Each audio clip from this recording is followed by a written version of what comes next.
नमस्कार सभी को। सबसे पहले तो मैं आज मनुस्मृति दहन दिवस पर आप सबको शुभकामनाएं देता हूं। अभी पिछले दिनों उत्तराखंड के चंपावत में एक घटना हुई जहां एक स्कूल के बच्चों ने भोजन माता के खाने द्वारा बनाए गए खाने को खाने से इनकार कर दिया, ये कह के कि ये दलित है और हम इसके बने हाथ का खाना नहीं खाएंगे। और जब ये बात वहाँ के मुख्य शिक्षा अधिकारी मिस्टर पुरोहित तक पहुँची, उन्होंने, जबकि ये पूरी प्रक्रिया इंटरव्यू लेके सिलेक्शन हुआ था मिसेस सुनीता का इस पोस्ट पे, लेकिन चूंकि उन बच्चों ने उसके हाथ के बने खाने को खाने से इनकार कर दिया तो मिस्टर पुरोहित ने उनको नौकरी से ही हटा दिया। तो मैं ये कहना चाहता हूँ कि मैं दिल्ली के महिला एवं बाल विकास विभाग का मंत्री होने के नाते मैं आप सबके सामने ये बोल रहा हूँ कि वहाँ के जो मुख्यमंत्री हैं धामी जी, वो काबिल नहीं है, वो लोगों को न्याय नहीं दे सकते और पूरी राजनीति उनकी जाति और धर्म की राजनीति करते हैं। वो लोग समाज को बांटने की राजनीति करते हैं। मतलब होना तो ये चाहिए था कि बच्चों को समझाया जाता, या अगर उनको फिर भी ट्रांसफ़र भी किया जा सकते थे, और उन्होंने उस महिला को नौकरी से ही निकाल दिया। पहली बात तो ये कि अगर इस तरीके से, इस आधार पे कि वो महिला दलित थी जो खाना बनाती थी और वो बच्चे खाने से इनकार कर रहे हैं, तो मैं ये पूछना चाहता हूँ, देश में जो बर्तन बनते, बर्तन बनाने का काम कौन करता है? देश में जो कपड़े बनते, कपड़े बुनने का काम कौन करता है? देश में जो मकान बनते, मकान निर्माण का काम कौन करता है? मंदिरों के अंदर जो भगवान की मूर्ति लगती है, उस मूर्ति को बनाने का काम कौन करता है?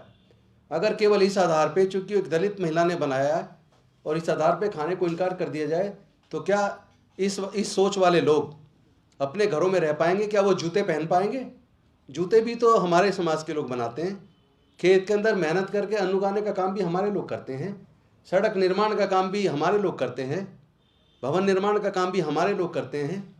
तो अगर इस आधार पे देखें तो क्या क्या छोड़ेंगे? ऐसे लोगों को सोचना चाहिए कि देश ऐसे नहीं चलता।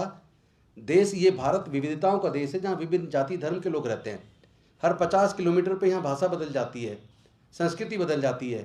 तो भारत को एकजुट रखना है तो भारत में आपस में भाईचारा और प्रेम बढ़ाना पड़ेगा।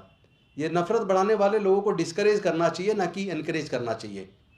चंपावत में सुनीता को नौकरी से हटाना एक तरीके से भेदभाव करने वाले, जाति पर आधारित उत्पीड़न करने वाले लोगों को बढ़ावा देने वाली एक ये बात है। इसके लिए धामी जी को माफ़ी मांगनी चाहिए और उनको तुरंत इस पर संज्ञान लेकर सुनीता के को न्याय देना चाहिए था। लेकिन मैं दिल्ली का महिला एवं बाल विकास मंत्री होने के नाते सुनीता को मैं ये ऑफ़र देता हूँ कि वो दिल्ली आए, हम उनको भोजन बनाने का काम, वो नौकरी हम दिल्ली की सरकार उनको देगी। और आप कुछ पूछना चाहें तो पूछ सकते हैं। ये विद इन वीक की घटना है, अभी एक सप्ताह भी पूरा नहीं हुआ। उस पर जैसे ही बच्चों ने मना किया, उस पर जांच बिठा दी गई और जांच बिठा के उस महिला को नौकरी से निकाल दिया गया। जी, बल्कि एक और प्रतिक्रिया हुई है। एक स्कूल में दलित बच्चों ने भी ये कह दिया कि अगर वो दलित माता का भोजन, माता का बना खाना नहीं खा सकते तो हम भी इनके बने हाथ का खाना नहीं खाएंगे, हम भी अपने घर से टिफ़िन बना के लाएंगे। तो इस तरह की, अगर इस तरह की घटनाएं बढ़ेंगी तो समाज में एकजुटता कैसे आएगी? समाज में अगर जाति के नाम पर, धर्म के नाम पर नफरत बढ़ेगी तो भारत मजबूत कैसे होगा? इस पे तो सभी पार्टियों को गंभीरतापूर्वक सोचना चाहिए और सख्त कदम उठाने चाहिए। इससे भारत मजबूत नहीं हो सकता, इससे तो भारत विभाजित हो जाएगा। अगर हमें देश से प्यार है तो देश को मजबूत करना बेहद ज़रूरी है। तो हमें आपस में जाति धर्म के आधार पे बांटने वाले लोगों को डिस्करेज करना चाहिए। आप उन्हें नौकरी का ऑफर दे रहे हैं इसी पोस्ट के लिए, खाना बनाने? जी, खाना बनाने की उसी नौकरी को हम दिल्ली के अंदर उन्हें देने के लिए तैयार हैं, अगर वो दिल्ली आकर नौकरी करना चाहें। क्योंकि धामी जी इस काबिल नहीं है, उनके अंदर वो गट्स नहीं है कि वो सुनीता को वहाँ न्याय दे सकें। तो ये वहाँ पे उनकी जॉब परमानेंट थी या कॉन्ट्रैक्ट थी सरकार के साथ? ये तथ्य पूरे नहीं है, लेकिन जो प्रक्रिया थी चयन की, पूरी प्रक्रिया का पालन हुआ, इंटरव्यू लेके सिलेक्शन हुआ। उसमें और भी इस तरह के लोग जिनका सिलेक्शन हुआ, जिसमें सुनीता का भी सिलेक्शन हुआ। मैं तो ये कहना चाहता हूँ, ये मनुस्मृति को आज ही के दिन 1927 में डॉक्टर बाबा साहब अम्बेडकर जी ने इसीलिए जलाया था क्योंकि इसमें जाति के आधार पे लोगों को अधिकार तय किए गए। पढ़ने का किस जाति को अधिकार है, व्यापार का किस जाति को अधिकार है, राजकाज का किस जाति को अधिकार है, और किसको कोई अधिकार नहीं है, केवल सेवा ही करना है।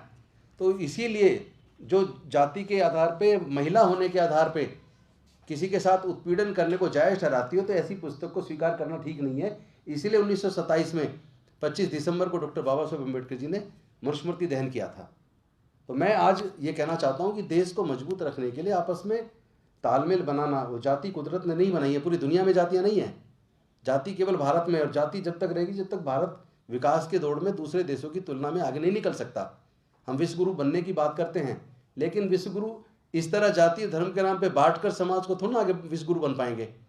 विश्वगुरु तो जिस तरह बुद्ध के समय था, पूरा भारत बौद्ध में था, सबको समान रूप से, महिलाओं को भी बुद्ध के संग में जाने की इजाज़त थी, तो जातिगत आधार पर नहीं था। तो उसी व्यवस्था से भारत को मजबूत किया जा सकता है जहाँ सबको साथ लेके, सबके लिए समान अवसर सबको दिए जाएं, सब लोग साथ मिल के चले, तब भारत मजबूत होगा। कोई और सवाल कोई करना चाहे तो कर सकता है। Thank you very much.